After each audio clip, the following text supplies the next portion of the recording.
नमस्कार मित्रों, Indian civil affairs में आप सभी का स्वागत है। आज हम विजन आईएएस के सामाजिक मुद्दे क्लासरूम स्टडी मटेरियल को देख रहे हैं, जिसमें हम यूपीपीएससी यूपीएससी के लिए अप्रैल 2023 से दिसंबर 2023 तक की स्टडी मटेरियल को देखेंगे। आज का हमारा टॉपिक है अदर वल्नरेबल सेक्शन, जिसमें हम ट्राइबल वेलफेयर देखेंगे, जनजातीय कल्याण को। सुर्खियों में क्यों है? हाल ही में केंद्र सरकार ने जनजातीय गौरव दिवस के अवसर पर पीएम जनजातीय आदिवासी न्याय महाअभियान पीएम जनमन JANMAN जनमन की शुरुआत की है। जनजातीय गौरव दिवस के बारे में जानते हैं। जनजातीय समुदाय के स्वतंत्र सेनानियों के प्रयास का उल्लेख करने के लिए हर साल 15 नवंबर 2021 को जनजातीय गौरव दिवस मनाया गया था और 15 नवंबर को 2021 से लगातार जनजातीय गौरव दिवस मनाया जा रहा है। इस दिन श्री बिरसा मुंडा की जयंती भी मनाई जाती है। पीएम जनमन के बारे में जानते हैं। प्रधानमंत्री PVTG's विकास मिशन की घोषणा केंद्रीय बजट 2023-24 में की गई थी। इसी के अनुसरण में पीएम जनमन की शुरुआत की गई है। इस मिशन के तहत अगले 3 वर्षों के लिए कुल अनुमानित परिव्यय 24,104 करोड़ रुपए है। इस मिशन में 9 मंत्रालयों के समन्वय से 11 महत्वपूर्ण हस्तक्षेपों पर ध्यान केंद्रित किया जाएगा। इस मिशन का लक्ष्य PVTG's परिवारों और बस्तियों को सुरक्षित आवास, स्वच्छ पेयजल और स्वच्छता जैसी बुनियादी सुविधाओं से परिपूर्ण कराना है। साथ ही शिक्षा, स्वास्थ्य और पोषण आदि तक बेहतर पहुंच को भी सुनिश्चित करना है।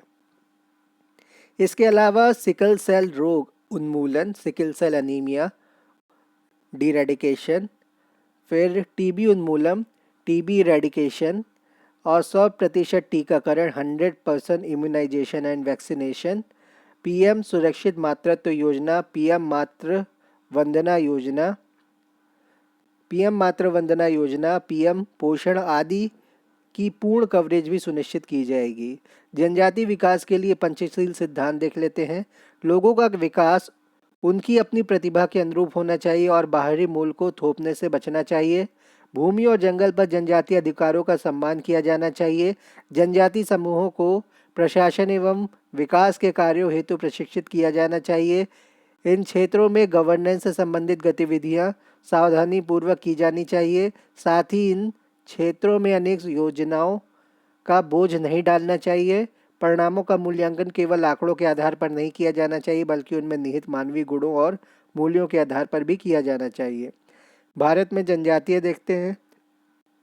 अनुच्छेद 342 में अनुसूचित जनजातियों ST को जनजातीय या जनजातीय समुदायों या जनजातीय समुदायों के हिस्सों या उनके भीतर के वर्गों के रूप में परिभाषित किया गया है। इन्हें राष्ट्रपति लोक अधिसूचना द्वारा निर्दिष्ट करते हैं। जनगणना 2011 के अनुसार भारत में अनुसूचित जनजाति की आबादी 8.6% है। अनुसूचित जनजाति की सर्वाधिक प्रतिशत आबादी लक्षद्वीप में 94.8% है। इसके बाद मिजोरम में 94.4% इसका स्थान है। अनुसूचित जनजाति की सर्वाधिक आबादी मध्य प्रदेश में है। नोडल मंत्रालय जनजातीय कार्य मंत्रालय है।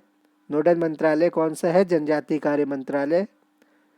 विश्व के देशज लोगों के लिए मनाए जाने वाले अंतर्राष्ट्रीय दिवस को विश्व आदिवासी दिवस के नाम से भी जाना जाता है।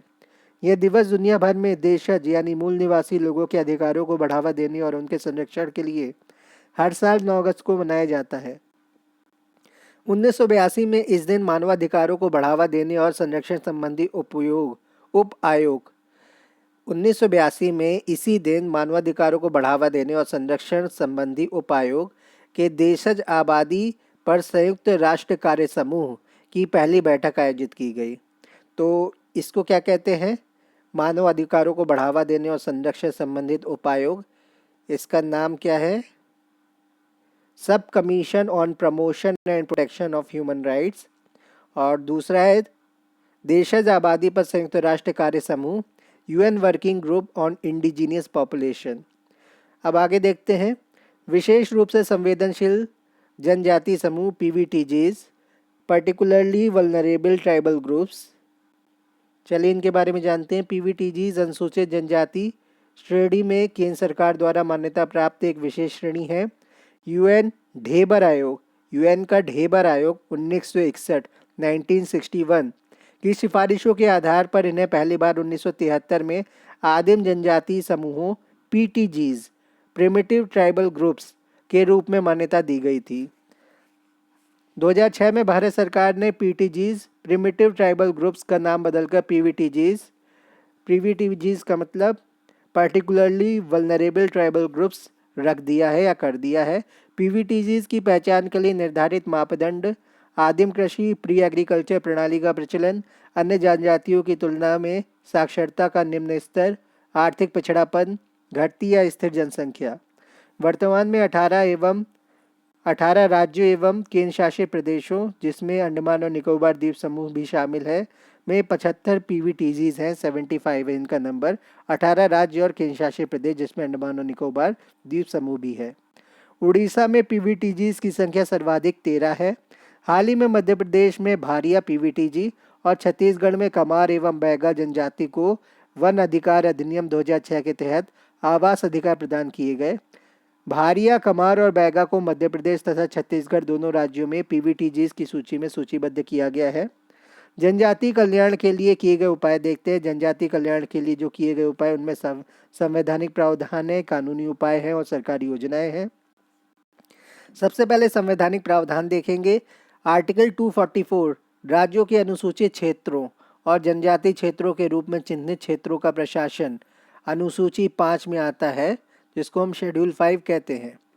फिर अनुच्छेद 275 आर्टिकल 275 अनुसूचित जनजातियों के कल्याण को बढ़ावा देने के लिए विशेष अनुदान। तो यहाँ पे अनुदान दिया जाता है किसके लिए? अनुसूचित जनजातियों के कल्याण को बढ़ावा देने के लिए। फिर आर्टिकल 342 अनुसूचित जनजातियों से संबंधित अधिसूचना आती है इसमें। आर्टिकल 338 से राष्ट्रीय अनुसूचित जनजाति आयोग आता है। 338 से में नेशनल शेड्यूल ट्राइब आयोग कमीशन आती है, तो इसको हम कहते हैं NCST, national schedule tribe commission, national commission on schedule tribe, NCST। अब कानूनी उपाय देखते हैं। पंचायत उपबंध अनुसूचित क्षेत्रों तक विस्तार अधिनियम 1996, पंचायत उपबंध अधिनियम अनुसूचित क्षेत्रों तक विस्तार अधिनियम 1996। यह ग्राम सभा की सक्रिय भागीदारी से आदिवासी आबादी को शोषण से बचाता है। अगला है अनुसूचित जनजाति और अन्य पारंपरिक वन निवासी वन अधिकारों की मान्यता अधिनियम 2006। अनुसूचित जनजाति और अन्य पारंपरिक वन निवासी वन अधिकारों की मान्यता अधिनियम 2006। यह वन में निवास करने वाली अनुसूचित जनजाति और अन्य पारंपरिक वन निवासियों की भूमि का स्वामित्व, आजीविका और खाद्य सुरक्षा सुनिश्चित करता है। अगला है अनुसूचित जाति और अनुसूचित जनजाति अत्याचार निवारण अधिनियम 1989। इसे अनुसूचित जाति और अनुसूचित जनजाति समुदाय के सदस्यों के विरुद्ध अत्याचार को रोकने के लिए पारित किया गया है। अब बात करते हैं सरकारी योजनाओं की। एकलव्य मॉडल आवासीय विद्यालय EMRS दूरस्थ क्षेत्रों में अनुसूचित जनजाति के बच्चों को गुणवत्तापूर्ण शिक्षा प्रदान करने के लिए। प्रधानमंत्री आदर्श ग्राम योजना PMAAGY, प्रधानमंत्री आदि आदर्श ग्राम योजना बड़ी जनजातीय आबादी वाले गांवों को आदर्श गांव में बदलने के लिए। प्रधानमंत्री जनजाति विकास मिशन PMJVM, प्रधानमंत्री जनजाति विकास मिशन PMJVM जनजातीय उद्यमिता पहलों को मजबूत करने और आजीविका के अवसरों को सुविधाजनक बनाने के लिए। अगला है प्रधानमंत्री खनिज क्षेत्र कल्याण योजना PMKKY, खनिज क्षेत्र कल्याण योजना खनन संबंधी कार्यों से प्रभावित क्षेत्रों और लोगों के कल्याण के लिए। अब अगला हमारा टॉपिक है गैर अनुसूचित जनजातियाँ, गैर अधिसूचित जनजातियाँ, डीनोटिफाइड ट्राइब्स, DNTs, गैर अधिसूचित जनजातियाँ सुर्खियों में क्यों है? हाल ही में राष्ट्रीय मानवाधिकार आयोग NHRC, national human rights commission ने इदाते आयोग का नाम है, इदाते आयोग की रिपोर्ट को लागू करने की आवश्यकता पर बल दिया। इस रिपोर्ट में भारत में विमुक्त यानी डी नोटिफाइड घुमंतु और अर्ध घुमंतु जनजातियाँ DNT, डी नोटिफाइड ट्राइब्स के लिए एक स्थायी आयोग स्थापित करने की सिफारिश की गई थी। अब बात करते हैं गैर अधिसूचित जनजातियों के बारे में, DNTs के बारे में। ये देश में सर्वाधिक कमजोर और वंचित समुदाय है। इन्हें ब्रिटिश शासन के दौरान आपराधिक जनजाति अधिनियम, nomadic and semi nomadic tribes और क्रिमिनल ट्राइब्स एक्ट के अंतर्गत इनको रखा गया है। आपराधिक जनजाति अधिनियम 1871 के तहत जन्मजात आपराधिक घोषित किया गया था। फिर से देख लेते हैं। देश में सर्वाधिक कमजोर और वंचित समुदायों में डिनोटिफाइड ट्राइब्स आती हैं। ब्रिटिश शासन के दौरान आपराधिक जनजाति अधिनियम क्रिमिनल ट्राइब एक्ट 1871 के तहत जनजात अपराधी के रूप में घोषित किया गया था। ये जनजातियां विषम समूह के रूप में है। ये जो जनजातियां हैं विषम समूह के रूप में है और ये अलग अलग व्यवसायों में संलग्न है। इन व्यवसायों में परिवहन, चाबी बनाना, नमक का व्यापार, मनोरंजन, कलाबाजी, सपेरा, जादूगर और पशु चराना आदि शामिल हैं। आपराधिक जनजाति अधिनियम 1871 को आदतन अपराधी अधिनियम हैबिचुअल ऑफेंडर्स एक्ट 1952 द्वारा निरस्त कर दिया गया था।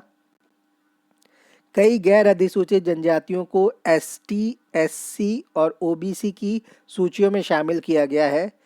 रेनके आयोग 2008 के अनुसार भारत में लगभग 1500 घुमंतु एवं अर्ध घुमंतु जनजातियां हैं और 198 गैर अधिसूचित डिनोटिफाइड ट्राइब्स हैं। इनकी कुल जनसंख्या लगभग 15 करोड़ है। भारत में गैर अधिसूचित जनजातीय समुदायों द्वारा 31 अगस्त की तिथि को विमुक्त जाति दिवस के रूप में मनाया जाता है। घुमंतु और अर्ध घुमंतु जनजातियां, nomadic and semi nomadic tribes, इनके बारे में जानते हैं। सभी घुमंतु जनजातियां और गैर अधिसूचित जनजातियां डीएनटीज नहीं हैं, लेकिन सभी डीएनटीज घुमंतु जनजातियां नोमैडिक ट्राइब्स हैं। घुमंतु और अर्ध घुमंतु ऐसे सामाजिक समूह हैं जो अपनी आजीविका के लिए आमतौर पर बदलते मौसम के अनुरूप एक स्थान से दूसरे स्थान का भ्रमण करते हैं। हक्की पक्की जनजाति कर्नाटक का एक अर्ध घुमंतु जनजाति समूह है। 3 प्रकार के घुमंतु समुदाय पक्षियों और जानवरों के शिकारी या ट्रैपर, आखेटक आदि जैसे कोंडा, रेड्डी, चेंचस आदि। देहाती समुदाय जैसे पारदी, गुज्जर, बंजारा, भील, कुरबा, मधुरा आदि। फेरी वाले, पैडलर्स, भाग्य बताने वाले, कहानीकार, कलाबाज, नर्तक और नाटककारों के घुमंतु समूह। डीएनटीज के लिए सरकार द्वारा उठाए गए कदम डिनोटिफाइड ट्राइब्स के लिए, नोमैडिक ट्राइब्स के लिए। गैर अधिसूचित यानी विमुक्त घुमंतु और अर्ध घुमंतु जनजातियों के लिए राष्ट्रीय आयोग NCDNT, national commission for denotified nomadic and semi nomadic tribes, Bharat सरकार ने गैर अधिसूचित घुमंतु और अर्ध घुमंतु जनजातियों की राज्यवार सूची तैयार करने के लिए इसका गठन किया था। गैर अधिसूचित जनजातियों के छात्र छात्राओं के लिए डॉक्टर अंबेडकर मैट्रिक पूर्व और मैट्रिक पश्चात छात्रवृत्ति, यह एक केंद्र प्रायोजित योजना है। इसका उद्देश्य उन गैर अधिसूचित जनजातियों का शैक्षिक सशक्तिकरण करना है जो SC, ST, OBC श्रेणियों के अंतर्गत नहीं आती।